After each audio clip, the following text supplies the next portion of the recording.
আমি ধরি আছি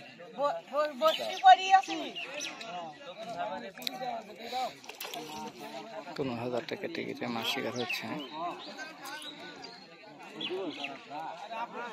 ওই সামনে একটা হেড হয়েছে, এখানে একটা হেড।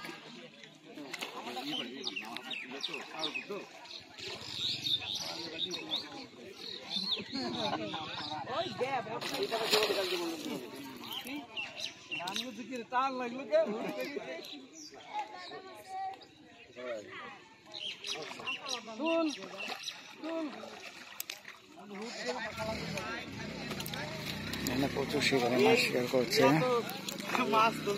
বিভিন্ন জায়গা থেকে শিকারি আসছে মাছ শিকার করার জন্য।